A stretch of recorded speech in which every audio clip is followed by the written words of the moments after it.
Welcome everybody to the 2024 Enfield Business Breakfast. We are so glad to have you all here, old friends, new friends. You know, the purpose of this is pretty simple, and we've already been doing it for the last hour, so just network, meet other businesses. We have a new business coming into town. They're talking to another developer, and they've already exchanged leads. We have leaders from area towns. The mayor's going to talk a little bit about that. We have our legislative delegation here, our town council, heads of the chairman of our land use boards, our police department, our EMS. Why? To show you that Enfield is a place to come and do business. We appreciate those who have just come. L.O. Bean, that's going to come in October 4th. Joe told me he's so excited because he goes all the way up to Maine to that, so he's now we're gonna see him more often because he says he's gonna stop by every week and he's gonna shop with me. But no, we appreciate those who have been here. One thing that was always a pet irk of mine, when your bank said, oh, you open a new account, you're gonna get $500 credit. And I'm like, I've been there 20 years, what am I gonna get? Right? So we appreciate those who have been here, like the 100-year businesses in Enfield that we have many of. Corona's Market, Tom Tyler and his brother Russ, attorneys, Smith Farms. It goes on and on. There's a deep tradition and generations of those who have chosen Enfield to be their home and their business. So by coming together, we want you to know that we're ready to do business with you. We have the best police department, EMS, and fire departments in the state of Connecticut. And I can say that and brag about it because it's true. We have 101 sworn Enfield police officers. This council, our mayor, has always, since I've been here for 35 years, supported the police, EMS, and fire. And it's critical. Our EMS is one of the few in the state, perhaps the only one left now, that's run by a municipality. What does that mean? You see other area towns, you know, people come in, Hartford, talk to Jeff Rousseau, our new councilman, also a captain in the Hartford PD. You're at their mercy. They're independent, they're private, they promise you the world, you pay them $1 million up front, and then they stage one ambulance, and you can't get another for 20, 40 minutes. They're coming in from other towns. We are paramedic 24/7. We give mutual aid to all the area towns. We've been recognized for it with our cardiac units in Hartford Hospital.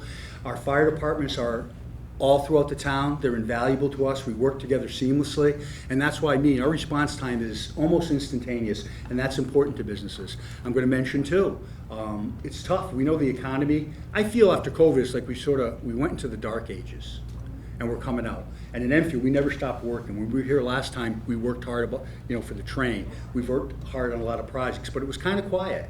Now I come back after that 2-year break, and it's like gangbusters. The phone's ringing off the hook. You're gonna see from Aaron Markovich, our economic development director, all of the projects that we're doing that are coming into fruition. 2 projects I'm gonna talk about later when the governor comes, one that we've worked on last time and one we're working on currently. But all of this is a great thing for the town. We've got the river as an asset. We've got a great community, and all of you make it work. So I think I will hope that by the end of the meeting, you're all gonna say, Enfield means business. And with that, I'm gonna turn it over to our mayor, Ken Nelson.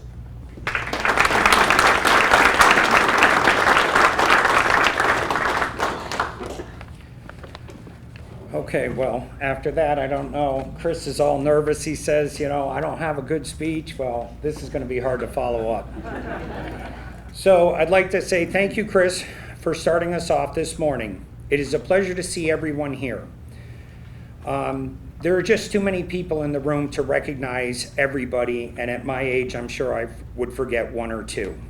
So let me just say thank you to all of you who were able to join us this morning.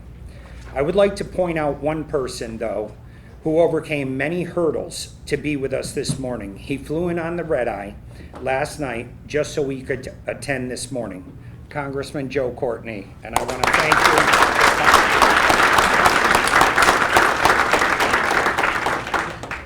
you. For those of you whom I don't know, I'm Mayor Ken Nelson. To be standing up here this morning with so many dignitaries, business people, and constituents in attendance is truly an honor. Enfield is a town with great history, filled with people who have strong pride in our community. I was born on Tariff Street in Thompsonville, and I have been part of the business world here in Enfield my entire adult life. I started my business venture as the owner of a garage on Route 5 in the 90s near the state line, and moved on as the owner of Connecticut Valley Homes and a real estate broker. I have worked and raised my family in the town I was born in, and I personally know the opportunities we have.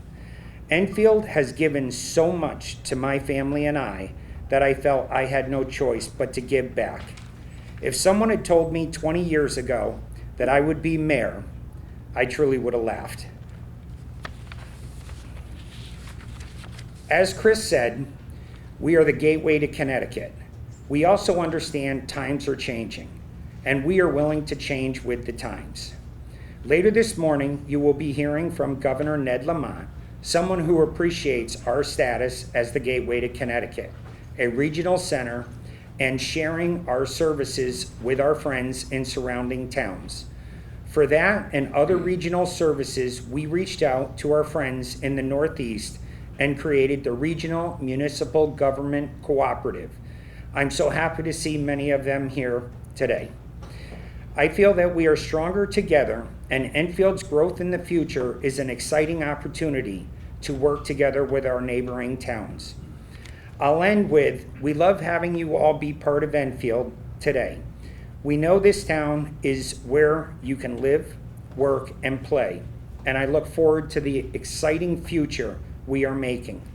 I am honored now to have Dr. Michelle Coach, CEO of Connecticut State Asnuntuck Campus, come up and say a few words.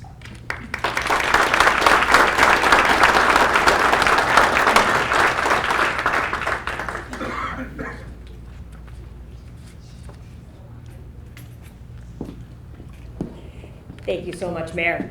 I am honored to welcome you here today on behalf of CT State Asnuntuck.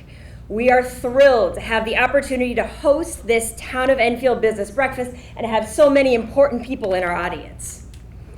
The mission of Connecticut State Community College is to provide access to academically rigorous and innovative education and training focused on student success.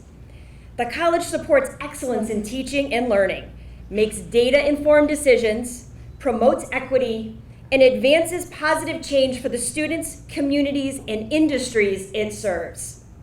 Our aim is to enable students to achieve their life and career goals. I am happy and proud to share CT State Asnuntuck has experienced 9% growth this fall. So we are really thrilled to hear this.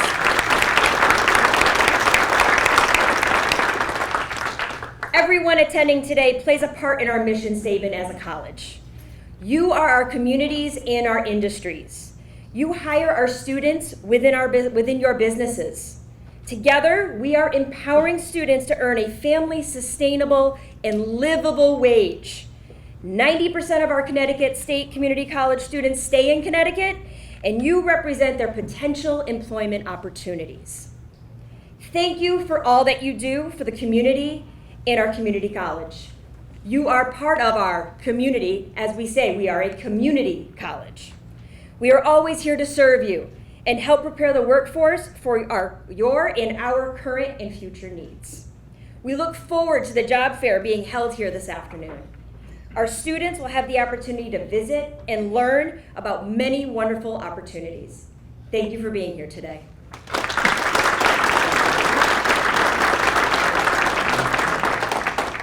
Thank you very much, Doctor. This really is a gem to have Asnuntuck here. And when they did the renovations, it's just so beautiful. We're here today. Enfield will be here tomorrow. The Enfield Together Coalition will be hosting an event with the Surgeon General in regard to loneliness and other issues confronting our citizens, especially since COVID. We will have Susan Bysiewicz, our Lieutenant Governor, and U.S. Senator Christopher Dodd. So Enfield is a place to be. What I like to say is it's a Goldilocks. This seat's too big, this seat's too small. Enfield, we're just right? We're the perfect size. LL Bean and these other companies, they're coming here because we're a safe, good environment. We've committed, and you're going to hear about our high schools and the investment into our CIP. And I'll just tell you, this council, we're going to be doing referendums probably next year as well for our roads, and we keep up with them.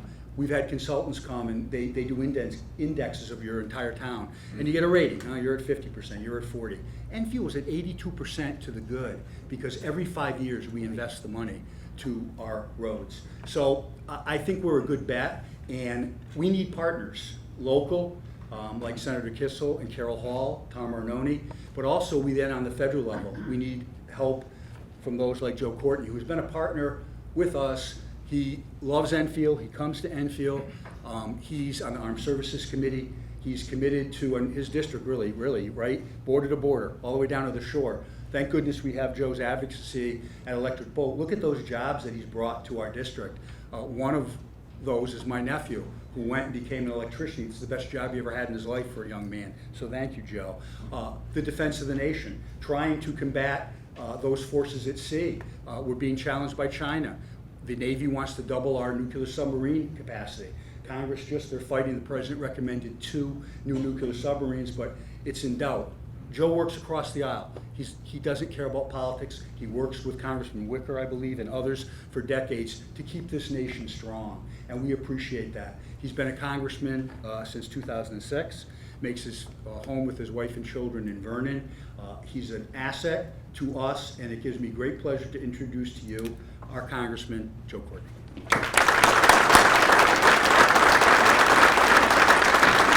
Good morning, everyone. Thank you, Chris. I got nowhere to go but downhill after that kind introduction, and thank you, Mayor, for.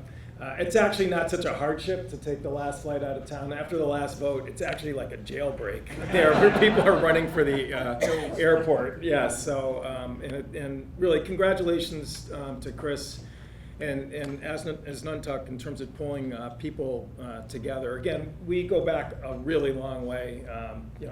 Knew his dad, he knew my dad, and he's just a really special person, and the town, I think, has been very lucky to have his very activist approach as town manager, and this morning is certainly a perfect example of that. and again, as Nuntuck is really just a gem in the state. I remember Frank Gallooni, I used to call the prophet because he saw the bow wave of manufacturing work that was coming ahead in terms of both aerospace and the maritime sectors that were here, and the manufacturing program really became a model that other community colleges, and again, I've got a bunch of them, and we all do, in the 2nd Congressional District, Three Rivers, Quinebaug Valley Community College, they're all standing up the programs that really started here. And again, we're very lucky to have that kind of leadership and vision and follow through for the folks here as Nuntuck. Again, Enfield really is a very unique place, in my opinion, in terms of the state. If you look at the U.S. Department of Labor, they break the state up into different labor markets, a lot of them are large, sort of geographic and high-density populations, like Hartford, New Haven, Bridgeport, New London, Norwich, that are down there. But if you look at their chart, Enfield is actually its own freestanding labor market by itself. And again, it's because, I think Chris alluded to this, I mean, it really is kind of a unique sort of place in terms of just geographically, and to access points to transportation in terms of I-91, definitely makes it sort of a high traffic area. And the fact that LL Bean, chose this as a place that doesn't happen because they're really nice people, but they're not trying to be nice. I mean, they do their homework in terms of just what is the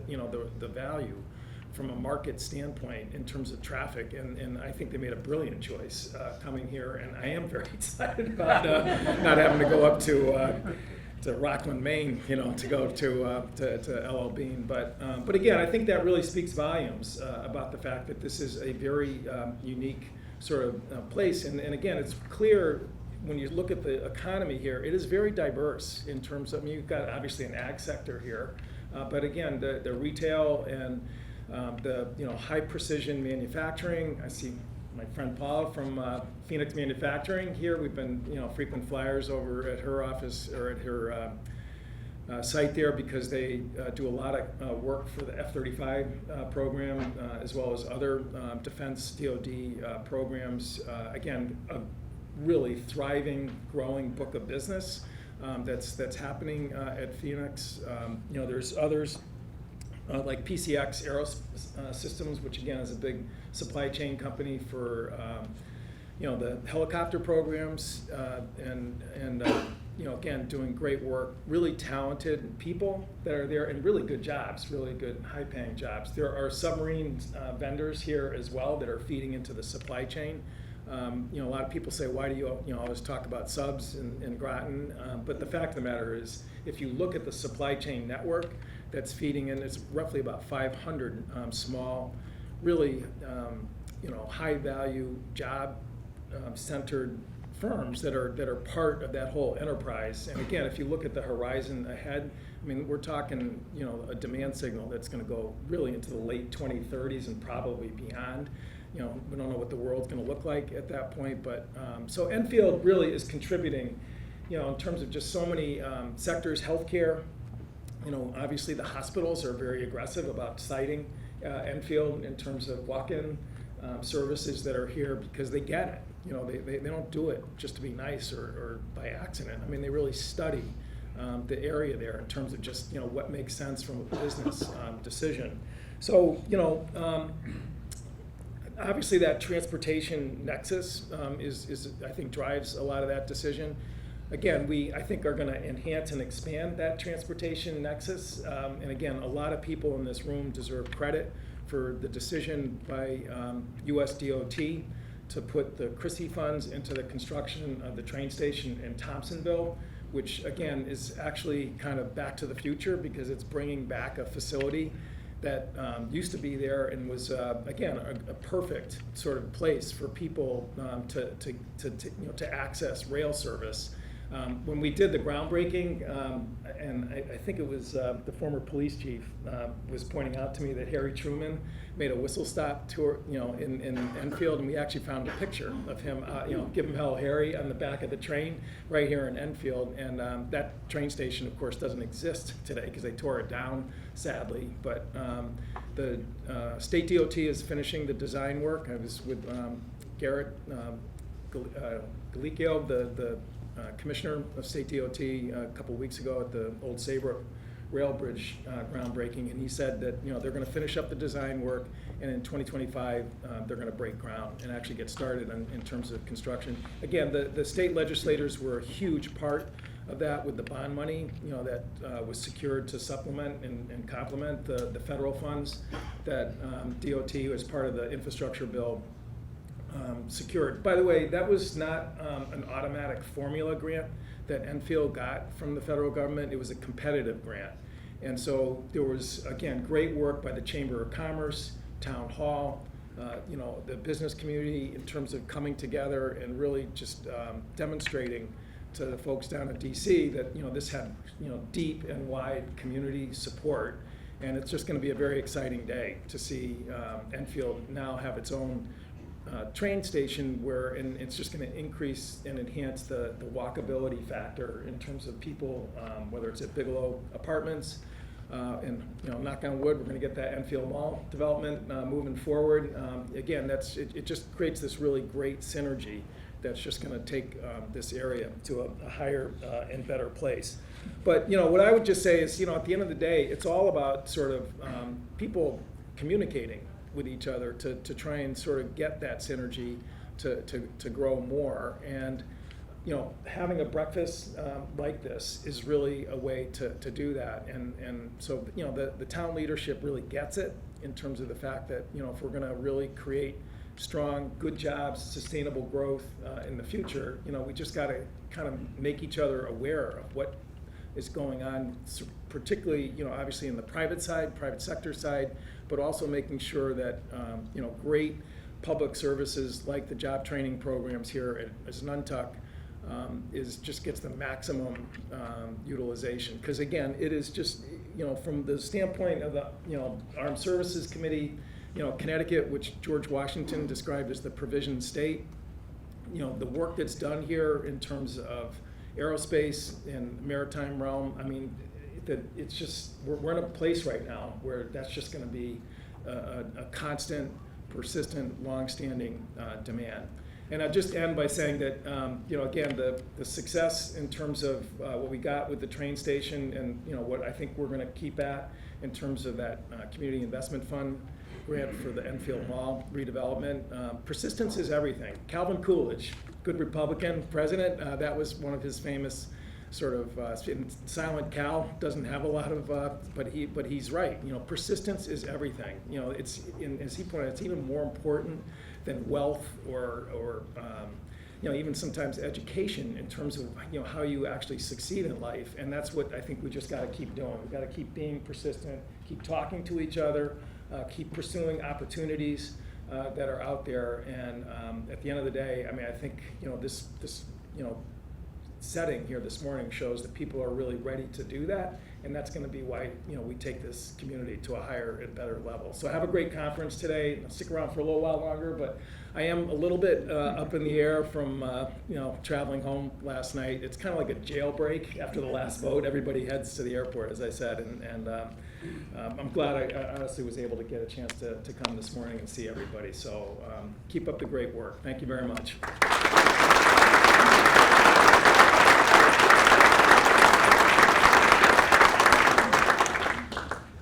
Big thank you to Joe. That's really fantastic. I'm Aaron Markovich. I'm the fairly new Town of Enfield Director of Economic and Community Development. You'll hear more from me in a minute. Really what I'm up here first to do is introduce our next speaker. One of the big efforts that I wanted to make sure happened as part of this conversation was how we can support our local businesses, how we can support our new businesses, how we can support everybody by showing how Enfield is connected to the rest of the state. We're hearing from the federal level. Now we're going to hear a little more from the state level. I know we've got the governor, but I really wanted to focus in on business active types of things. So we're going to be having Anthony, a executive marketing and communications professional currently serving as the Chief Marketing Officer for the state of Connecticut. He's the state's first Chief Marketing Officer, overseeing the Office of Statewide Marketing and Tourism, and working to create a compelling narrative, some of which we're going to be seeing about, as to make Connecticut an exceptional place to live, work, and play. Previously, he was the Special Advisor and Communications Director to Governor Ned Lamont, so they know each other really well, and it's fantastic to have that sort of connection directly up there. His expertise was built over the years in the private sector as a creative director and strategist in brand communications agencies in New York City, guiding Fortune 500 brands across the tech, media, and consumer packaged goods, hospitality, and healthcare sectors.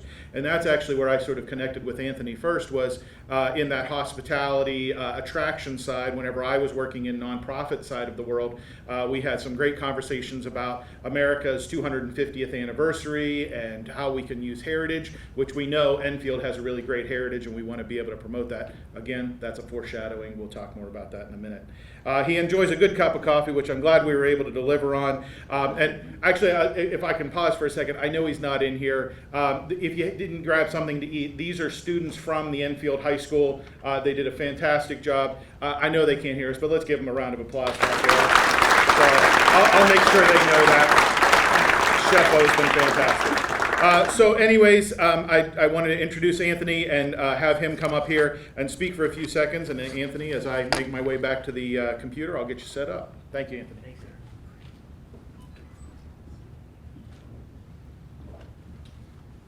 Good morning, everybody. I'm going to address the 800-pound gorilla in the room right off the bat. Yes, this is my name. My parents really just did not like me.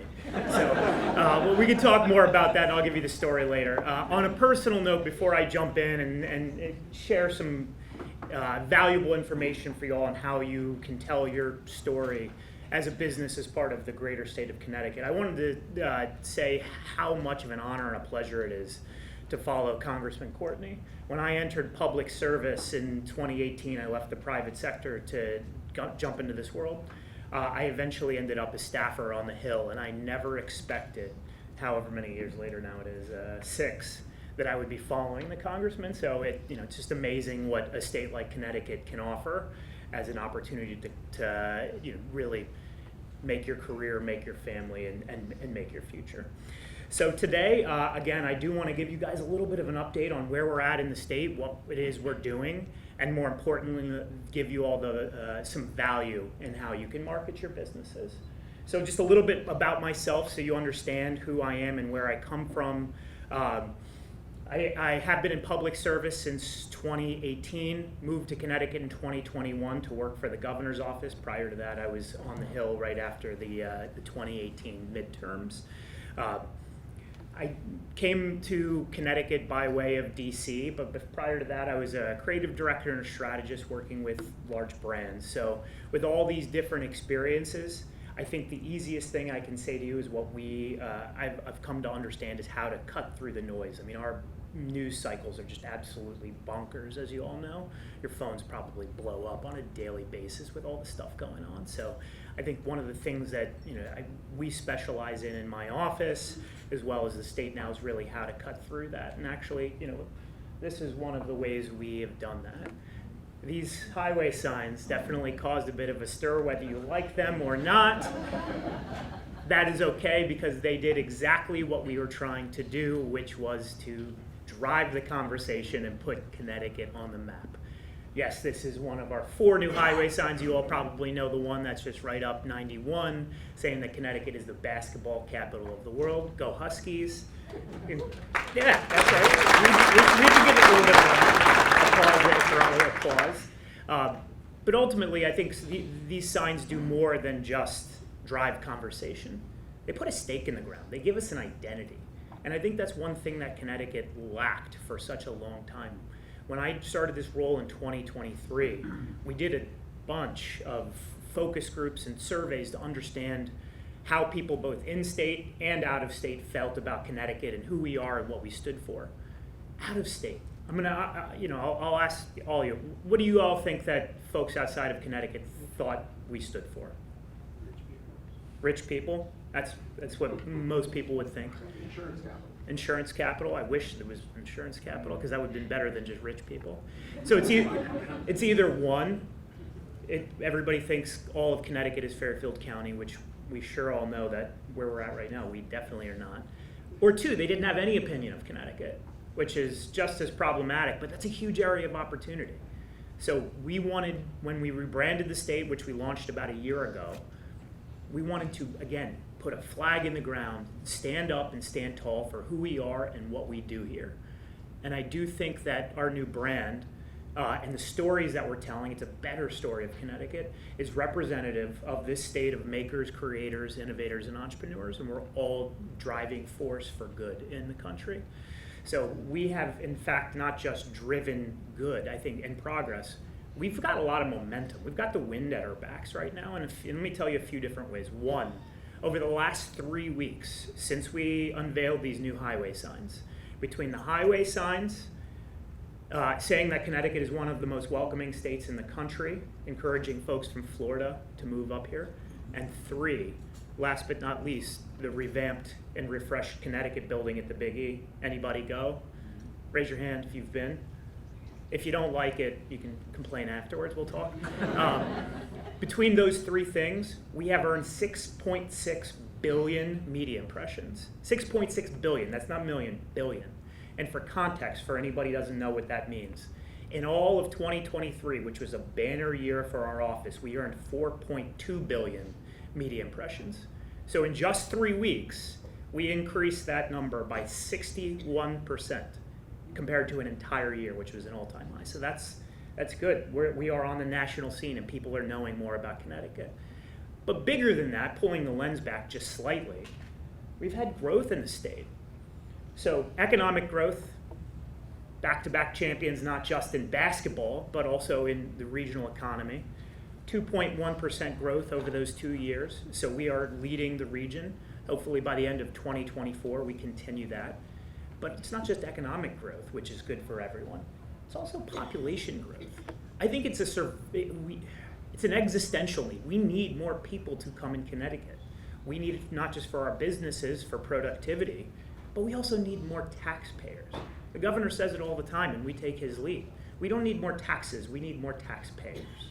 So if we can continue growing our economy and growing the population of our state, we're gonna be in good shape. And just for context for you, so 8470, that's how many people net we had move into Connecticut last year. So net, again, some folks left, but that's where we're at. Over 3 years, it's a little over 11,000. And by context, the 3-year net growth or reductions by some of our neighboring states. New York lost 631,000 people. Massachusetts lost 31,500 people, and Rhode Island lost 1,400 people. So we've been a net beneficiary, not just of economic growth, but population growth, two things that are very important to all of us here in the room today. So I want to tell you all a little bit about our overall marketing strategies for the state. And let me preface before we jump in. This isn't just driven by gut instinct. I mean, don't get me wrong, there's a little bit of that. But we have some data to back it up. So site selectors. Anybody familiar with site selectors? I see a couple of heads nod. These are the businesses that help other businesses figure out where to invest and grow. So folks in that industry have recognized that the criteria for the businesses that they're supporting and where they operate has changed. Before the pandemic, it used to be number one and number two criteria were local and state incentives, as well as cost of doing business. So that was 1 and 2. Post-pandemic, that has changed dramatically. Those two are still important, but they've fallen down in the top 10. Number 1 and number 2 most important today are access to a quality workforce and 2, quality of life. 2 things that we stand up very well on, not just because of the investments we've made in workforce development here in the state, in getting young people and doing job retraining, but getting them into good programs for quality, skilled jobs, but also quality of life. I mean, long before I ever came here, I think you all probably know it better than me, Connecticut stands up very tall. Some of the best public schools in the nation, access to quality health care, as well as safe communities. And I'll show you guys a little bit more about some of those accolades that we've gotten over the years. So as a whole, Connecticut has an opportunity. And so we are using, there we go. We're using travel. We are using the Office of Tourism as the tip of the spear to bring people into the state. And we feel confident that once they've come here and they visit and they see a lot about what we're about, they also understand the quality of life that exists. Quaint, safe, fun, there's plenty to do. So those two things feed one another. But then together with that data that I was just sharing about the site selectors, the two of those feed in a virtuous cycle will work. Businesses wanting to grow here, businesses wanting to move here. So these 3 things together, that's how we're seeing this as a cohesive ecosystem, as opposed to maybe what had happened before I jumped into this role. Our Office of Tourism and our Office of Marketing and Branding didn't quite work together. They weren't always aligned. So not only are these 2 offices aligned and are working together, we're only one office now. And those 3 things feed one another, as a virtuous cycle for live, work, and play in Connecticut. So I told you all about a couple of the accolades. I love this slide not just because it touts our state and makes us feel good and proud of where we live and work, but also I think most people don't necessarily always recognize these. My favorite on this slide is actually the one that seems the most ridiculous. Number 1 state in America for hiking. Anybody know that or even think of Connecticut as that? I see one nod out there, which is great. I love that, and the reason why is that study that was done, it is all about accessibility. Don't get me wrong, you got gorgeous views in Colorado or Alaska or California, but you know what? In Connecticut, any person in this state, no matter where they live or work, has access to a state park within a 15-minute drive of where they're at. That accessibility is one of the great things about Connecticut as a whole. We're a small state, but I think being small gives us it all. Accessibility to world-class hospitals, great education, and many of these other accolades and factors that make Connecticut a great place to live, work, and play. So now I'm going to get into the meat of this presentation and give you all some valuable information for your businesses. I'm going to let you know how you can engage with our live and work marketing plan, as well as our tourism marketing plan. So starting with the live work piece, so telling your story is a huge and important piece. We have 3 different ways of doing this. So first of all, ctmakeithere.com. This is a new website that launched 4 or 5 months ago. What it is, it's a not quite first-person storytelling website, but it is a little bit more of a curated place for people to tell their story about why they love living and working in Connecticut. we don't try to have too much of a heavy hand on that, but we do craft the stories that are told there between myself and some of my colleagues on the team.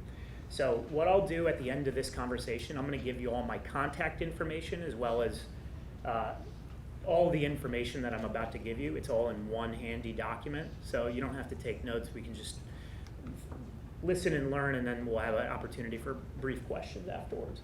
So again, ctmakeithere.com. Tell your story about living and working in Connecticut. You can also use social media.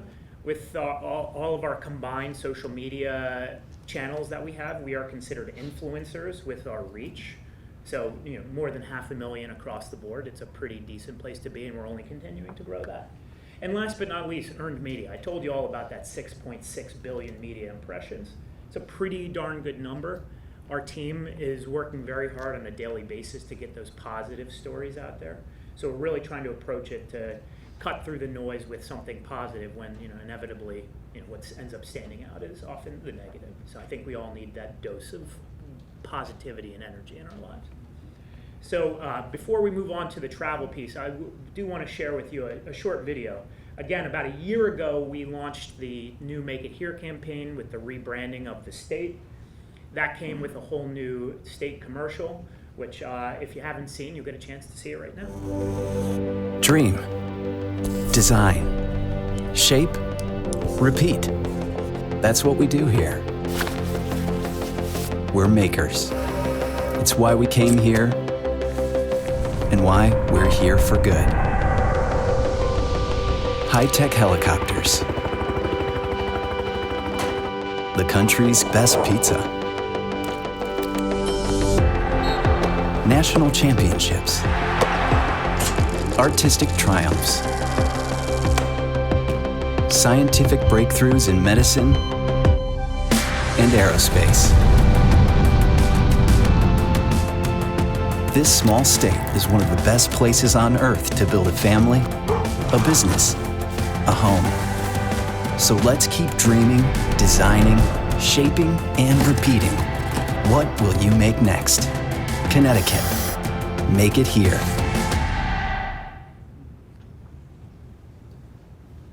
All right. Now on the play side, that tourism piece. We've got three main ways of doing this, and there's a little bit more on the detailed side here, but I'll make sure that we get through it and leave time for questions. So CT Visit is our state tourism website. 2023, we were a top 10 most visited state tourism website in the nation. We had 9.4 million visitors to it. So what I'm saying to you with that, it doesn't cost you a dime to engage with us on either of these websites, whether it's Make It Here or ctvisit.com. It does take you some time, and I want to say I think it is worth the time. With 9.4 million visitors, you're definitely going to get people who will see your business listing and some of your events, and you'll also get the opportunity for us to highlight on weekend happenings, which is we do Fox 61 every Friday. I do radio every Friday, and we also have very close relationships with News 12, which broadcasts to the tri-state area. Between these three, just by getting your business listing and your events posted on CT Visit, you get access to that earned media, and we will inevitably talk about it. So take advantage of it. Definitely take the time to get on the CT Visit if you already are not. And again, I'll give you guys access to a document that has my contact info, and you can learn more ways to engage with us. CT Visit is a content-driven website beyond just having your business listed and an events calendar. We also do original articles. So, thematically, just here's a rough example. The Connecticut Oyster Trail. This is something we launched back in May. The Connecticut Oyster Trail has its own article about different places to get Connecticut's oysters, which we want to make as ubiquitous as Maine lobster. So that's just one concept. If you have ideas, shoot us a note. Let's get those articles up there, and then we can put it in our advertising ecosystem, and it'll follow people around the internet based upon their searches.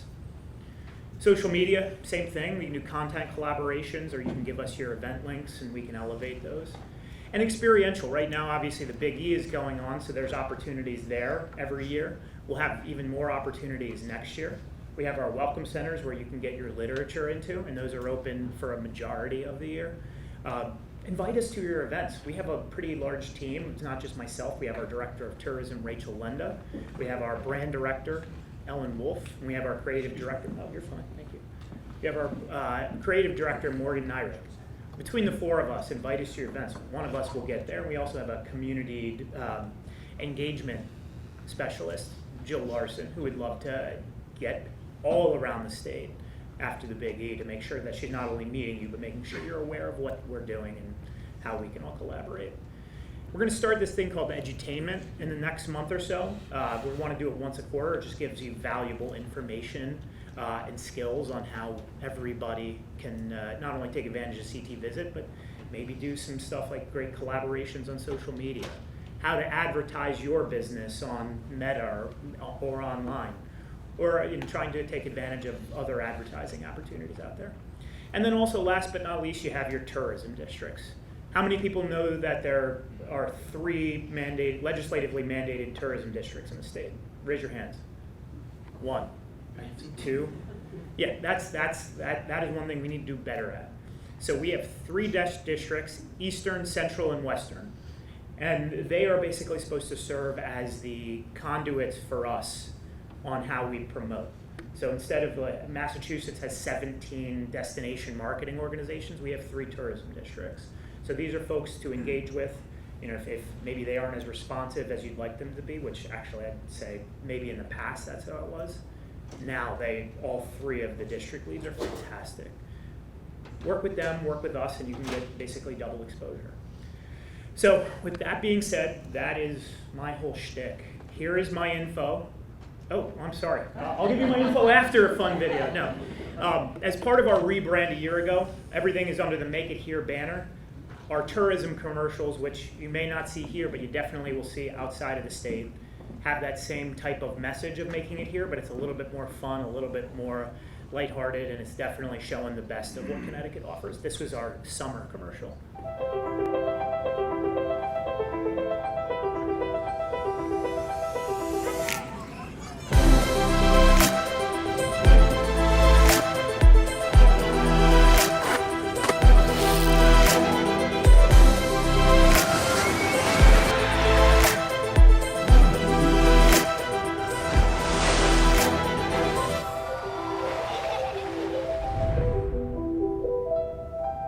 Very different vibe from Still Revolutionary, eh?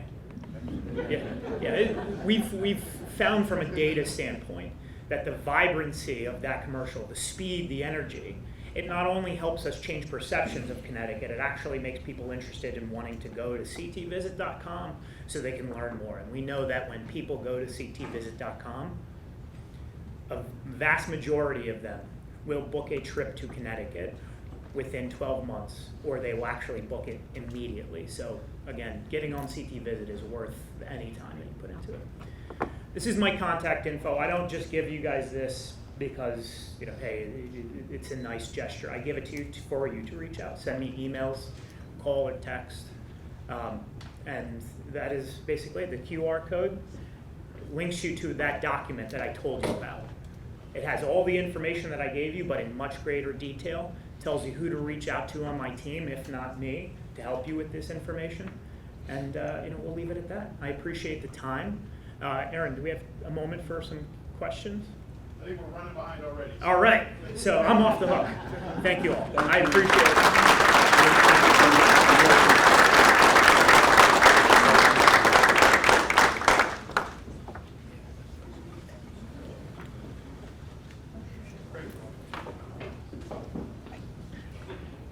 We're going to go through a quick version of almost like speed dating where I update everybody on everything that's been happening in Enfield. Again, thank you, Anthony. Thank you, Joe. Thank you, everybody. I'm thrilled and excited that Enfield is not just great in and of itself, but it is great because it is part of the wider state and where we're able to plug in. That's a really important thing to me. I'm really excited to look forward on Enfield while also keeping us rooted in history. My name's Aaron Markovich. As I said, I'm the relatively new Director of Economic Development for the town of Enfield. I come from about 18 years working in the nonprofit side, most recently in heritage and heritage tourism. I wanted to point out, she's going to have to wave. I'm sorry, Christy. Christy is our community development specialist, Christy Koisonen. I couldn't be doing this without her, so thank her. We'll have a much bigger thank you for all the people that put in, so I did want to mention that. We also have another staff member in our office, Mariela Garcia, who's our property maintenance inspector, and you can come and find us for working with businesses, connecting with businesses, but also those property maintenance issues as well, so kind of a wide spectrum. We were formerly within the Development Services Division. We're now a direct report to the town managers, and we're responsible, as I said, for encouraging new and existing businesses to locate, expand, and develop within the town of Enfield. We work with a wide range of stakeholders. Any given week, I'm talking to businesses, nonprofits, interested people, whatever it might be. And we are responsible for administering funds that come through the town from grants such as ARPA funds or small cities grants. So a lot of things within that office. I wanted to make sure I mentioned before we got into this, Enfield was very effective in managing their COVID-19 related ARPA funds, including $250,000 that was awarded to small businesses for projects in their places and $200,000 to nonprofits for projects that they're working on. So many of these projects are in their final stages or wrapped up already. Enfield saw a resurgence between 2019 and 2024 in business opportunities after the pandemic with a wide range of new projects and proposals, and I'd like to walk our way through them. I'd like to start first with a reminder of what's great in Enfield and what makes us special. The Connecticut River has been a major part of the history of this community, and I can believe that it can continue to be a major asset. I'm currently looking at opportunities around outdoor recreation. Similarly, the Scantic River State Park and the River Watershed Association are working to protect the unique scenic river that runs through the center of Enfield, and we are looking to grow that opportunity there. Old Town Hall, this is the original town hall, started its life as a church. In the lower historic district of Route 5 Enfield Street is now the Historical Society Museum. We're looking for opportunities around America 250, which I'll mention in a few minutes, and marketing Enfield's history to a wider audience. Our agricultural heritage, which we're very proud of the open spaces and the agricultural life that is here. We want to honor this history and protect our open spaces while finding new eco and agriculturally based tourism and business opportunities. Our history of carpet making, this is the Bigelow Mills that were converted to apartments. Its history, the places like the Pearl Street Library, which was just recognized recently by its inclusion on the National Register of Historic Places. We'll be recognizing that probably next year sometime. And for its architectural importance is a Carnegie Library, one of the Carnegie libraries. Hazardville and its unique Main Street area and its history tied with the Hazard Powder Works. As a way to talk more about the community. And we've been pleased to be partnered up with community assets such as the Hazardville Institute and the Opera House Players to find new uses for historic buildings and new opportunities in the community. Moving on to the municipal projects, the town has been investing in the future as well, making a better place to live and work. In 2017, the town renovated and added on to the Enfield High School, creating a vibrant learning environment for the community, as is evidenced by our great culinary arts students. In 2020, the town finished the major renovation of JFK Middle School, a long-needed upgrade to this important school.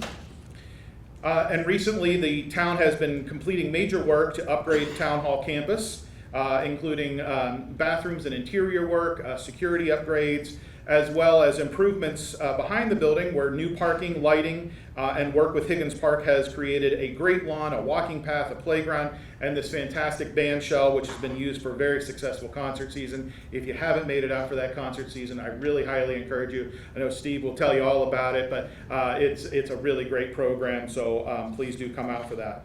And we are working towards a realignment of the Town Hall campus to better serve the community by integrating our permitting offices into an Enfield depot, that center building there where you'll be able to get all of your business-related construction type answers connected very quickly. Looking at our business projects, our business partners around the community have been very, very busy. I'm pleased to have so many of them here in our audience. I'm sure I'm going to miss one or two. Feel free to shout if you see one of your own. We want you to be recognized. I hope you see this as a collection of great projects as a testament to the town of Enfield. Our designated central business district continues to be home to a wide variety of shopping and dining, all off of Interstate 91, providing a regular influx of out-of-state dollars, as we were just discussing, just after they passed that basketball sign. Projects in the Central Business District have included a new AAA service center, dining options like Jersey Mike's, Starbucks, and retails like Lens Crafters.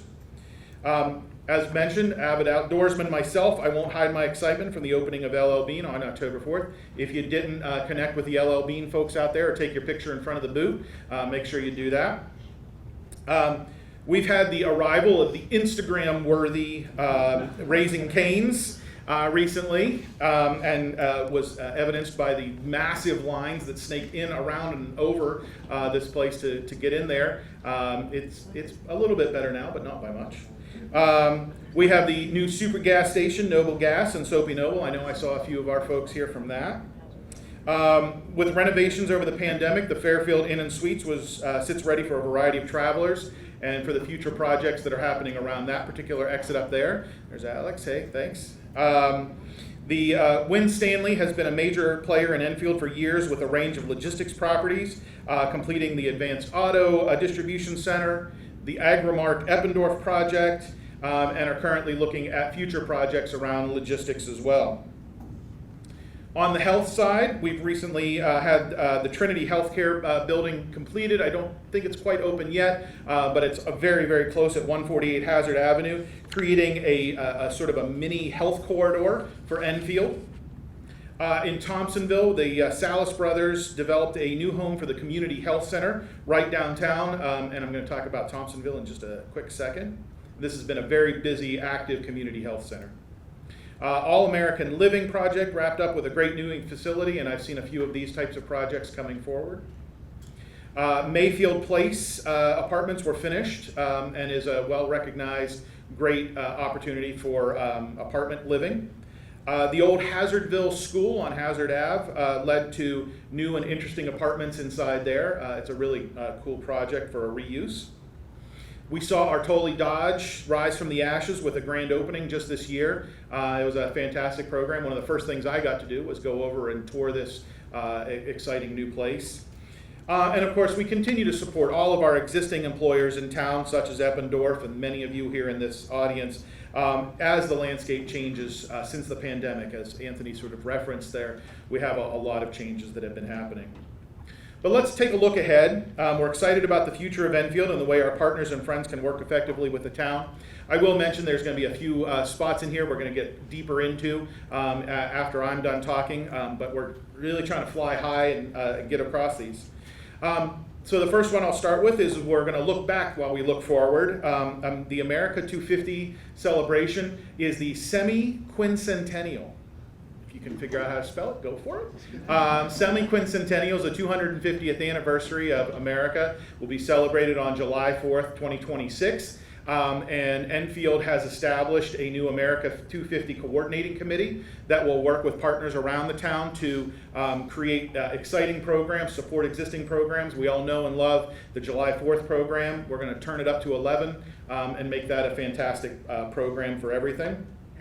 Aaron, sorry to jump in. Yes. Just a quick update for everybody on that. You can hit the button there and you'll... We are currently updating the CT Visit website right now, so that way you can partner with us to list these programs and events and get them into the advertising ecosystem. So it's not just a one-off here. People across the state and the nation can learn about it as well. Let's make Enfield a great place to come and celebrate. On the drawing boards and in various permit stages are projects such as the All Sports Village to replace the vacant Mass Mutual building with a destination that will build on the sports world here in Connecticut, just down the street from the Basketball Hall of Fame. The Felician Elderly Housing Project, a project jointly developed with community builders with the Felician Sisters, is going to ensure that they're able to remain on property to continue in worship and practice while preserving buildings and landscapes and serve an important housing population. We have property developers looking at unique projects such as these apartments on South Road, Maplewood Village, which will feature on-site storage within the attic of these structures, kind of a neat little project. You've all heard about the Enfield Square future. The proposal from Woodsonia is a unique concept for redevelopment, which seeks to replace the failing mall with retail and new housing opportunities. You're going to hear plenty about that in just a few minutes. And then looking at Thompsonville, since I arrived in April, this area of town has been on the minds of many, including me, as someone who has studied historic preservation extensively. We're honored to have received funding from Representative Courtney's office for a streetscaping project to complement the upcoming transit center, which has its own mix of federal and state funding. We're looking forward to having a connection not only to New York and New Haven and Hartford, but also to Boston, Springfield, and Chris is going to be mentioning a lot about that.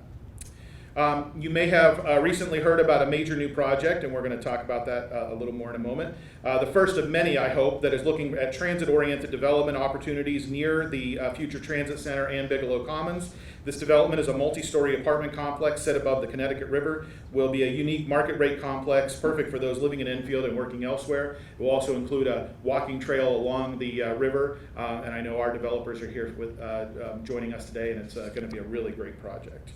We're looking forward to that view out across the river. As part of the effort along River Street, I hope to see some improvements at the boat launch to make it more friendly for visitors and kayakers and boaters, and continue to dream of a fishing pier that may stick out over the river, reusing these former piers of the bridge that was taken down in the 70s.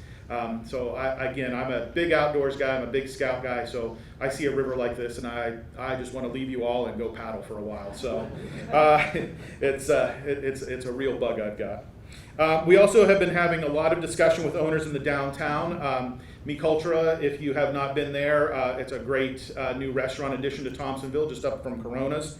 We're looking at questions about parking, redevelopment, how we can work effectively together through a Main Streets program, utilizing all of our tax increment financing dollars within this area. So we've got a lot of tools in our back pocket. We're developing more tools, and we want to see people buying into Thompsonville. When that train station lands, we're going to have a lot of opportunities.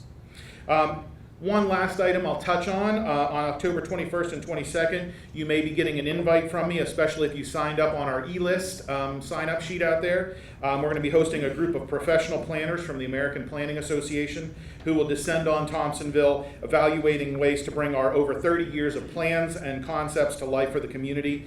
This design and preservation rapid assistance team will be a unique way to create some new buzz about future opportunities. So again, look for that invitation once we have all the details locked down and get on our e-list. I want to thank you for your enthusiasm for Enfield, the energy you're bringing to this community. We hope, again, that you put your name on our e-list so we can keep you informed. We can send you the regular information. There was a handout, an economic development update. If you didn't grab one of those, please make sure you take a look at that. That'll be similar to the e-news. We also want to make sure you had your notepads and pens so you can take down all this great information so that when you're ready to invest, put your business in better places, we can do that. Please feel free to email me, connect with us on our website with our new renovated website, and between myself and Christy, we will be more than happy to help you. Thank you.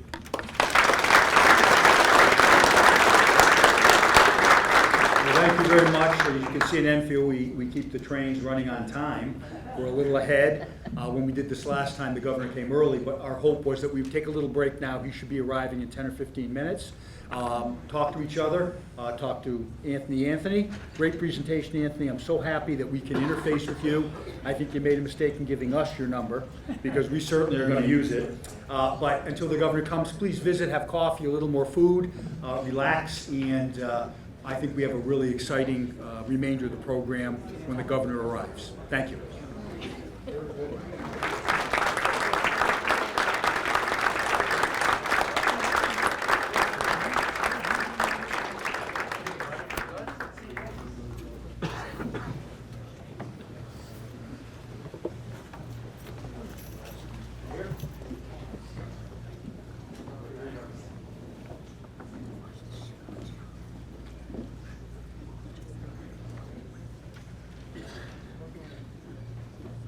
All right, looks like we're ready for the main event. If you didn't notice, the governor of Connecticut has arrived.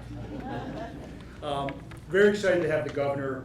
He was last here in 2019. He was newly minted. He had been sworn in as the 89th governor of Connecticut earlier that year, and he graced us with his presence in this room at our first business breakfast, which was a great success. What we were hoping to do at that time and announce was that we would be getting a train station or a platform. We've been working with the governor. Unfortunately, we weren't quite there. So it was announced after. I'm going to do a little update on that, Governor. But we appreciate his efforts, and we wanted to have him come back and thank him for that. And also, that's under our old business is the train. We have new business, which is the Enfield Square Marketplace. We have the developers here with us that flew in from Nebraska, and you'll be hearing from them as well, Governor. So I would invite up my slides. I'm going to give you just a little background on the train station. What's old is new, right? 100 years ago, we had this train station. Then in our wisdom, when they tore up the highways and planes came, trains were obsolete, and they ripped out the double track. And that's been the big impediment to the governor's efforts with DOT to reinstitute the Hartford Rail, rail to New York, and then going north was that. But the DOT has been innovative. They've worked hard on this project, and they've come up with solutions. And what the double track does is allow you to do many more visits. Instead of 4 or 5 a day at an Enfield train station, you can do 20 or 40 because you can get the trains going back and forth. I wanted to show this. This is the governor's initiative since he came into office. I wanted to show you the complete rail line and where we are. Of course, up at the top, the Gateway of Connecticut is the proposed Enfield station. And most recently, why this is very important to the 2 new projects we've talked about, North River Street on the river and also the square, is the renewed interest now. They've got the memo. The governor has worked with the Massachusetts counterparts, and they're now interested in rail. So we put up this east-west to show where we'll connect from the Enfield station and then give you access to everywhere in the country. So we're very excited about it. And I think what we'll just say is we started this, Governor, with a theme. The governor has a belief that there should be public-private partnerships. We took that to heart. We actually had skin in the game with the train. We had some federal money. We put town money, and the governor was impressed by that. And now the train station hopefully will be a reality. I spoke to his commissioner of DOT, Garrett Eucalito. Governor, your people work very hard. I told Anthony he should be careful. He gave us his number. I was in communication and talking to your DOT commissioner, Garrett, last night at 9:30 p.m. The governor's people always call back the same day. No matter what time it is, they have the same work ethic that he does. And you can see the difference from 2019. Surplus? Who would have thought in Connecticut we'd hear about a surplus? All of the great projects that Anthony has done. You know, education is important and life experience. The governor was in the private sector. And I'll tell you, it's nice when you have a governor that got his BA from Yale, his MBA, from Harvard, his MBA from Yale. He's put that to work. He is a business governor. So we work hand in glove with him. These projects, some of them are huge. We can't do it alone. We need our state and federal partners. And the governor, Joe Courtney was here this morning, Governor. He's been a great partner working on these projects with us as well. But this train station is going to be transformational. It's going to be great for Enfield, but for Connecticut and the entire region. So we're very excited. Mr. Eucalito, the commissioner, told me last night, it's all good. As Joe Courtney said, they're on schedule. They're going to break ground early next year, and we're very excited. And we look forward to the train station being open and having the governor come and do a ribbon cutting. The governor has always come to Enfield. During the dark days of COVID, he came here. We opened the Enfield Express. It was innovative. We wanted to have people be able to come through and pay their taxes or get their dog license, not get out of their car. He came and he appreciated that innovation. He came and he cut the ribbon for us. He, through the CIF and the Housing Authority, $12 million to the town of Enfield. I just signed documents, and Scott Bertrand is here from the Housing Authority, to refurbish and rebuild this housing for our seniors and others in the state. That's moving forward at a rapid pace now, Governor. So we thank him. He has always been part of our community. He believes in us. He comes and he visits, he works with us, and so we're proud to have him here. Across from that, you can see Bigelow is existing to the right. You can see where the station will be. And on the other side, that is Eversource property. We're working with North River Street. Again, I came back about 8-9 months ago. We were working with the Marty Levitz family. In 1980, he did the Bigelow Commons, Governor. Now he wants to do these 140 units and a linear park, retail, right there on the river. Very excited for him to move forward. It's going to change the fabric of this town when these projects are completed.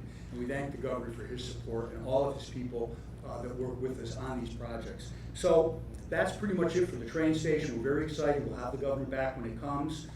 And at this juncture, I'm going to invite up, is it going to be Drew or Mitch? Drew Snyder is the president of Woodsonia. He is out of Nebraska. We've been working with these two gentlemen, Mitch Holden and Drew, for about a year. I was back governor only a week. The mayor got a call, we had somebody interested in the square. It was these folks. The rest is history. We're working very hard to bring them here. It's gonna be great for the town, great for the state, hotels, housing, different retail. They're gonna explain to Governor, and we've had projections that because we're on the mass line, not only in migration, that we're gonna get new residents to the town because they've done the studies to show that we're gonna bring them in from Massachusetts, not only to live in these apartments, 425 units, but also the hotels to shop and to visit us there. They project, I think, sales, and I don't want to take his thunder, are gonna be around new sales, Governor, at this square, $225 million a year. So we can multiply that by 6 and see how that helps the state, but also all of that influx helps the town. So without further ado, I give you Drew. Welcome.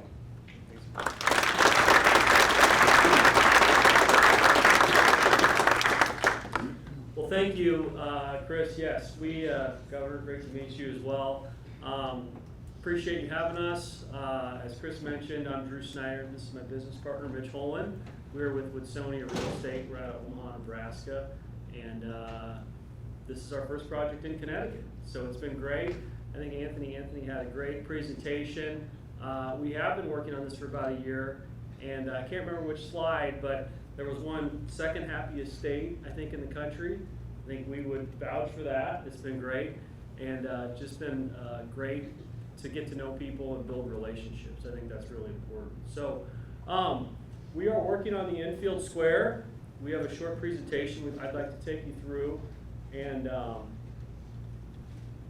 again, myself, Drew Snyder, this is my business partner, Mitch Holland. Our firm, we have projects across the country, almost up to about $1 million.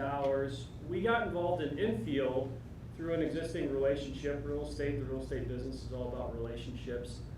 Your mall currently is owned by a company out of New York City called Namdar Realty. I believe they actually own 4 malls in the state of Connecticut. And we have acquired 4 other malls from Namdar. And so that was sort of the connection to coming to Connecticut. And anyway, so that's why we're here. This is a little bit about us, our firm. So let's talk about infield. And so our proposed redevelopment of the square, we've rebranded the Infield Marketplace. And if I had a pointer, I could show you a little bit here. So if everyone can just sort of give you context of what's there today. I don't know if anybody's been to the mall recently. You have an existing Target store, which is there and operational, does well. We do have a relationship with Target. They would like to stay. Yeah, Aaron, is there a way I can, is there a little pointer? Green pointer. There we go. Okay, everybody see that? Great. Okay, so here's the Target. That's there, that's gonna stay. And then obviously you've got small restaurants, retail. Here, I'll go this way. Over you can see. All right, can we see? That's very important. I usually don't turn my back to the audience, but I'm sorry, I'm turning my back to you today. So here's the existing Target store. Here's the rest of the square. So the enclosed mall right here, and maybe I'll jump ahead here, everybody. That's okay. Here you go. So here's existing conditions today. This is probably a better slide. So here you've got the existing Target. You've got the restaurants and some retail. There was an Outback that just recently closed up here. What we are acquiring, if everybody can see this, is in red. And it's approximately 73 acres, and that'll be our redevelopment focus, obviously with the exception of the Target store here. The existing mall itself, there's some stats down here in the bottom corner that I think are really interesting. Minus Target, the mall is 570,000 square feet, and about 86% of it is vacant right now. So obviously this property has seen better days. Temporary tenants make up about 51,000 square feet of that, and then long-term tenants about 29,000 square feet of that. So anyway, this is just a helpful slide to sort of give you context of what's the current condition today at the mall. To go back, so the redevelopment plan really entails demolishing everything with the exception of the Target store. And then where we focus, we've got retail here. Very excited to announce Whole Foods is extremely interested in a location at this part of the redevelopment site. We do smaller restaurant retail along Freshwater here on the east. A couple of smaller retail buildings here in front of Target. And then obviously a big part of our redevelopment site is housing. And so right here, and I apologize, I'm getting old and my vision's eluding me here, but I believe, Mitch, this is about 450 units, of which 20% is affordable. So big portion of the housing area here is affordable. And then we have 2 hospitality hotel sites here, and then a nice restaurant site here along I-94. So that's really comprising our vision for the redevelopment of the mall. Total price tag is $250 million. Again, broken down between about 165,000 of retail. There'd be 9 acres of restaurant and what we're calling lifestyle retail, 2 hotels, 450 multifamily housing units. So that's the redevelopment itself. Again, back to a little bit of history on the mall. This is another very interesting timeline. And I think everybody in this room probably knows the enclosed mall business at this point is really a broken business model. Our firm's acquired 5 other enclosed malls. You can't get the national tenants to want to occupy this enclosed space anymore. Again, I think the best way to describe it, it's just the business model doesn't work in today's real estate climate. So in 2016, Macy's closed both mall locations. Ruby Tuesdays had closed. So 2016 was pretty active here. Sears closed their doors. Express had closed. So then Namdar acquired the mall, everybody, about 5 years ago in January of 2019. Outback had closed in 2022. And then there's a litany of items here. I don't need to go through all of them. I think one of the key articles came out. If you haven't read it, it is worth a read. The Wall Street Journal ran an article describing the Enfield Square as the zombie mall, which was in November of 2023. I don't have a copy of that, but I think it just goes to show the stress and the vacancy of the mall and the fact that something really needs to happen here. So to jump ahead, we talked a little bit about the current conditions. The other thing I want to point out here that we are trying to solve for is the square currently, I don't have the percentage, but a large percentage of the southern portion of this is in the floodplain and or floodway. So that's something we're working with our engineering firm to try to address, to make this site as development, we can densify it, I guess I would say, as much as we possibly can. This is just a larger zoomed in part of the plan. Again, the housing's down here in the southwest corner. Retail's more to the east, or orientated towards Freshwater. Again, Target stays, hospitality, and then more retail here along Freshwater. So these are some renderings I'd like to just take everybody through real quickly. This is some building massing. This is from our design team to give you a sense of just architecturally what we would do at the site. So this is obviously an aerial to give you some baseline. Freshwater here on the east. Target sits here in the middle. So these would be the retail buildings. This would be the housing. This would be the hospitality. And this would be the restaurant. Here's I-91. Again, this will give you a sense how we would envision designing the site. So you can see this would be looking back towards the west, I believe.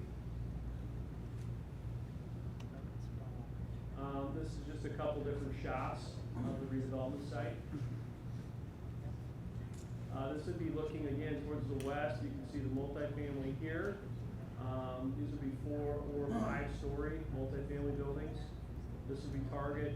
So part of what we'll need to do, if you go to the site today, we will need to reconstruct the entrance. Target is attached or contiguous to the mall, so this will all need to get reconstructed. We need to build a structural exterior wall here, and then reconstruct Target's entrance so they have a standalone facility. Again, this is the retail lineup.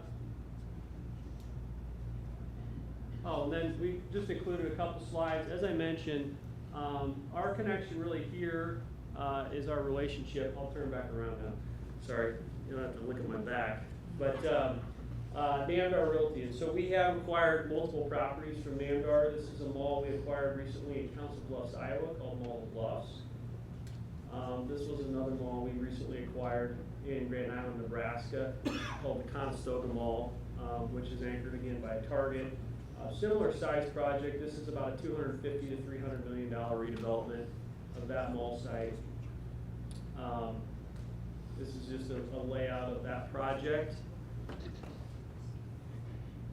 Oh, excuse me. And then recently here, about 6 to 8 months ago, we acquired a mall in Logan, Utah, called the Cache Valley Mall. Again, very similar.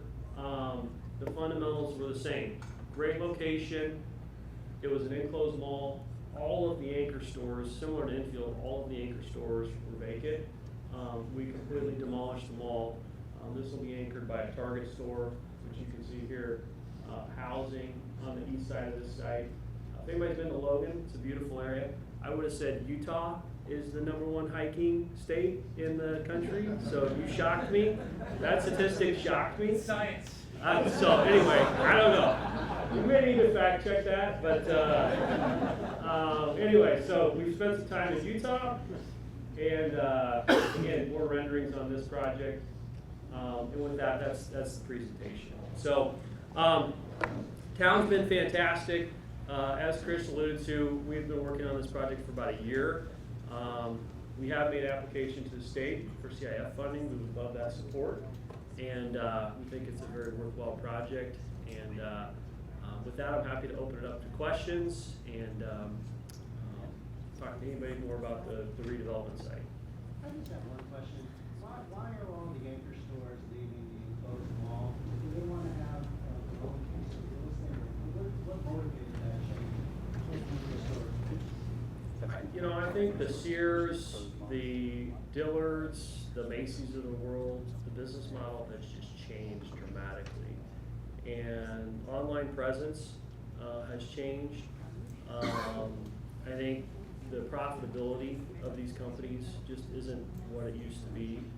And because of, and the way, we could spend an hour talking about this, but the way that business model was set up in the 70s, 80s, and 90s is all the smaller retailers would come and lease if the larger retailers committed, but then if the larger retailers closed their stores, the smaller retailers would have the ability to cut their rent in half or 75%. So it's really kind of a cascading domino effect. When these anchor stores close, the income for these small properties really drops significantly. I just have one follow-up. Sure. You said Namdar has 4 properties, mall properties in Connecticut. You, out of Nebraska, chose Enfield. You must have done a good business analysis. I know that Chris talks about Enfield being the gateway to Connecticut. I know that Governor Lamont has been very supportive of North Central Connecticut. But what would you say is some of the overriding factors that really make us stand out as far as state projects and the other malls, why you chose us? Well, I think you have a real opportunity. I think the complexity of mall sites, we were just talking about this, I apologize. Adam, thank you. We were just talking about the complexities of these mall redevelopments. A lot of the mall sites, the anchor stores own their own individual parcels. And at Enfield, you have a unique situation where Namdar pretty much owns the core of the property. Where we have had major challenges on these redevelopment sites is if Sears owns their own parcel and Dillard's owns their own parcel, and you're dealing with all these multiple parties. So I think that is definitely a key to the fact that there's a higher probability to get it redeveloped. And I think Enfield, as we've spent time out here, it's a business-friendly climate. It's well located off the interstate. Whole Foods is extremely interested in coming to the site. So and that's how the retail leasing starts to build momentum. That obviously piques our interest. And so as we've spent more and more time on the project, this is where we'd like to spend our time and invest our dollars and resources. Obviously, we're seeking a public-private partnership with multiple parties, the town, state, assuming the state would ultimately be supportive and provide some investing in this project, but I think that's important. I would say this, all of our mall redevelopments have required public-private partnerships. And that's a key, that's a key for us in this project as well. I have a question about that money. I know in May when you gave the presentation, it sounded very clear that if you didn't get that $20 million from the state, like that, the project was kind of contingent on that. Right. Not getting the money on Tuesday, now in this round, what does that do for the timeline of the project and the future of the project? Well, obviously, we spent a lot of time and energy, we were disappointed. I promise my partner's knee is not blown out because we didn't get the money. I think the congressman spoke about persistence, and I think that's the name of the game for us. We were a little bit disappointed. We don't understand, this is the first time we're operating in your state. This is the first time we're dealing with CIF. So it sounds like, but I don't think we're gonna give up. I think we're gonna continue to come back. I think we're gonna get back in making another application or updating our application. And hopefully the state deems it as a worthwhile project. So, that answer your question? Okay. Okay, Chris is cutting me off, so thank you.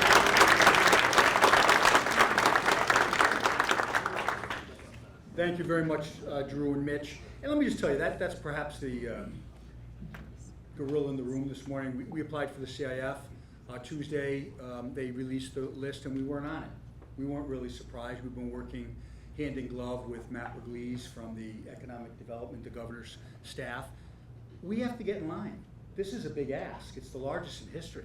We don't think we're special that we go to the head of the line. A lot of these folks that were in that last round applied multiple times. And we're gonna do the same. We're not gonna give up. I like being an underdog. Now, Drew says that Mitch, he injured his knee, heard about it, and he jumped, but he survived. I think I passed out for a moment. We weren't surprised. We've been part of this. Just like the train station took a long time to get done, maybe next year at the breakfast, Governor, we'll be celebrating the groundbreaking of this project. But the cost of these projects is so exorbitant and prohibitive with remediation, deconstruction. It's not like going into a pristine piece of property, and Adam and I have discussed this, and putting up your own building. You gotta go in and deal with what's there, and you don't even know. Tomorrow we're applying for a brownfield grant for Woodsony. We're applying for a brownfield grant tomorrow by the deadline for the Riverfront project, and we will have our application for the next round. Remember, they call it rounds. Why? It's like a fight, Governor. It's not a 2, 3, 4, 5 round fight. We didn't get it in this round. That's right, we're fighters. We're gonna be in the next round and the next round, because the commitment really is from these two gentlemen. They're willing to stay in. They believe in the project. They believe in Connecticut. As Joe said, they're gonna have perseverance. We're not gonna be deterred, and it'll happen at some point, just like the train. So I thank them for their presentation, and hopefully at some point, when they come back, and the governor, I know the governor, he's a big hiker. He knew. I think maybe he put that statistic in, that Connecticut is the top hiking venue, but he likes to walk. The reason I think we got the train station, the governor's a quiet man. He's deliberate. He listens more than he talks, which is highly unusual. I could learn more from the governor on that stage. But last time, he came and he walked. He saw where the train station was gonna go, and then he supported it. And I think once he's totally familiar, and Anthony heard our presentation before, Enfield's a good bet. We're a team player, Governor. We believe in winning. I know you believe in winning teams like UConn, and we're on your team here in Enfield. With that, I first wanna finish the old business. I've thought about this for 5 years. I did the breakfast in 2019. I was so hopeful I was going to thank the governor for the train station. It took a little longer. So please indulge me, and I don't want to embarrass the governor, but I think it's only appropriate for you to join me and stand. And let's thank the governor for bringing this train station to Connecticut and to Enfield. Thank you, Governor.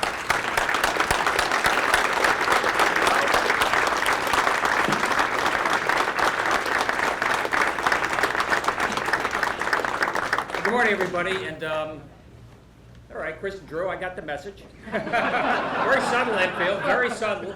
I'll tell you what I like about this community investment fund, by the way, because in my job, the legislative leadership comes in and say, this is our #1 priority. And they do that about 500 times every legislative session. It comes up to about $5 billion. And so we set aside about $175 million a year. And I said, please, you know, tell us what your priorities are, and make sure you know that we do have a budget here. And that's made my life a little bit easier.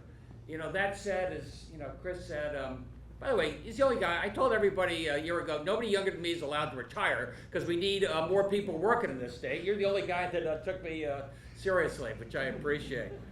But, you know, stay at it in terms of Garrett Eucalito, what we're doing in transportation, what we're doing in DOT, what we're doing in brownfields, as well as CIF. There are a lot of ways that we can make this work, and we're going to try and do this because, you know, I love the way you're reimagining things. These zombie malls, as the Wall Street Journal would say. And actually, the Wall Street Journal had a terrible headline about 10 years ago saying, "What's the matter with Connecticut?" Do you remember that? That was no help at all. Well, they're not writing those editorials anymore. And I do think that Enfield is the gateway to Connecticut. And I want to make sure people realize that and see it when they come into town. Anthony, in his very modest way, is put that big sign up right across from the Basketball Museum of Fame, or whatever it is, in Springfield, saying, "Welcome to Connecticut, the basketball capital of the world." And Laura Healy, she's our governor of Massachusetts. I'm trying to work on regional cooperation. I had to do a little explaining there. But she said, look, as long as Gino and Dan keep winning championships, you can keep that sign up. So we're okay. Yeah, Stephen Colbert thought you were a little bit cheeky, I think. But, you know, I feel a little like P.T. Barnum. As long as you're spelling my name right, Connecticut, keep going.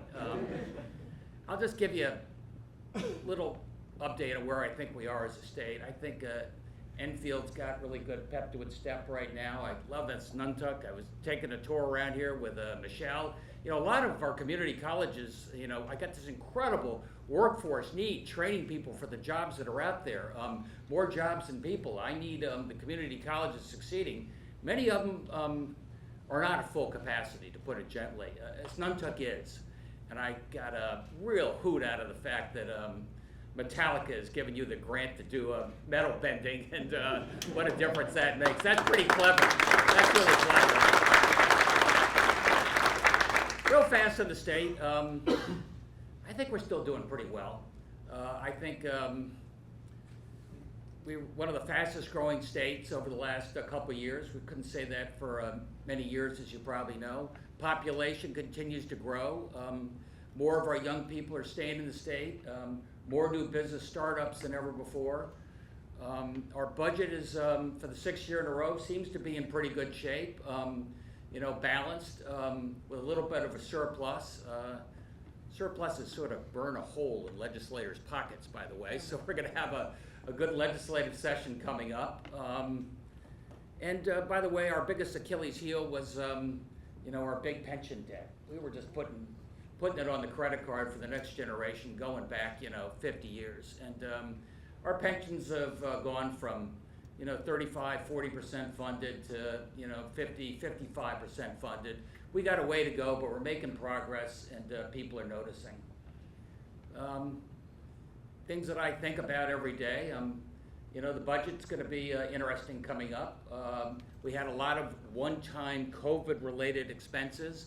A lot of one-time COVID-related money that came in, and I tried to urge everybody, use this for one-time expenses, because it's not going to go on forever. I think some took me at my word there, some winked and said, "Sure, Gov, I'll see you later when the money runs out." So that's going to be an interesting discussion coming up. But along the way, with all the savings we've been able to make, we've made the biggest investments in transportation and mental health and education and UConn and housing in the history of the state. And we're just getting started. Drew, I was particularly impressed by what I saw there in terms of your housing initiatives and what that means for the state. If I worry about any headwinds we have, what could derail us? You know, obviously we watch the economy like a hawk right now, and there are some potential recessionary winds. But the only thing that's slowing up people moving in the state and workforce is housing. And we need more housing, and we're making the biggest investment there in our history. Again, another place maybe we should be working together, Drew, in terms of what we're doing, in terms of expanding our downtown areas. You know, I love your rail station in Bigelow, and I see that all fitting together. I think that's a vision that makes you know, really good sense for where we got to go. Housing in the budget, I feel better about in the sense that you know, working with your really good legislative team, working with Joe Courtney, we have this within our control to get this done ourselves. The place that I probably worry a little more than most is energy. As you maybe know, we have pretty high electric prices. Have you heard about that lately? You know, July was the hottest history on month. Thank God those prices on the retail level are going to come down a little closer to normal. But what we really have is a supply and demand problem. And New England, not just Connecticut, is at the end of that supply chain. And there we don't control how we get access to energy. And as you know, we're bringing back manufacturing. Manufacturing is growing. Advanced manufacturing is really important. The skill sets are higher end right now. That's what we're training for right here at Snuntuck and other places to make sure the skills are there. And electricity and energy are a bigger and bigger piece of the budget as you you know, build this equipment. And so there, I'm thinking I work with Maura, I work with my neighboring governors, I work with the Energy and Technology Committee, saying everything from natural gas is 3 or 4 cents a kilowatt hour, but I can't get the pipelines to bring it in. I don't control that. They come across other states.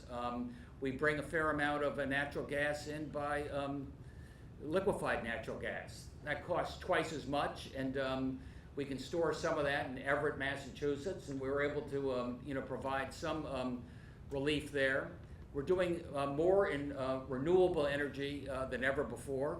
We've got a deal, ISO, our region has a deal with Quebec Hydro, bringing down hydropower from there, but they're close to capacity. Even Quebec Hydro, I thought all they had was waterfalls up there, but you know, all these data centers are going in, some of them up there, and you know, a data center is an incredible energy hog. I mean, the one data center they wanted to build at Millstone was going to use as much electricity as Bridgeport and Waterbury combined.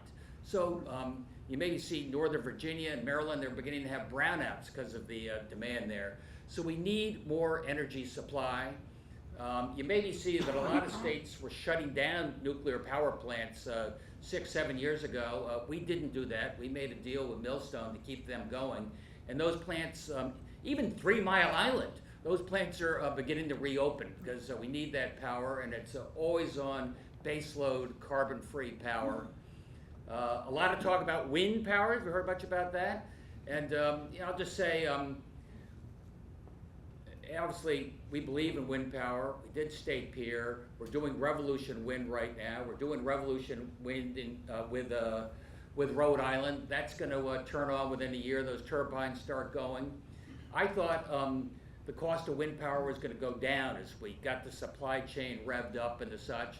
But the cost right now is not going down, it's going up. And there we're having a discussion about, do you think it will continue to go up? Or do you think with the interest rates going down and supply chain and more installation vessels, the price of wind power may be going down? It's one of the few places where we can get some of our own, you know, control our own destiny when it comes there. So that's a discussion we're having right now. I'm one that thinks wind power is going to be a big piece of our future, and you'll see the price going down over time. And we'll take advantage of that as well. But I don't know. I think we're doing okay. I think we're doing okay. I hope you do. I mean, I'll just leave you with, you know, 6, 7 years ago, I just thought the state was sort of down on itself, you know, that Wall Street Journal, woe is me, GE left, and last one out, turn out the lights, and all the cool kids are going to Boston. I mean, I heard it wherever I went. And we got a lot of work to do, but we've also come a long way. And I can't do it without each and every one of you and economic development partners. Anthony, he's not shy, he's a champion for the state, and I need each and every one of you to be champions for the state as well. Thanks, everybody.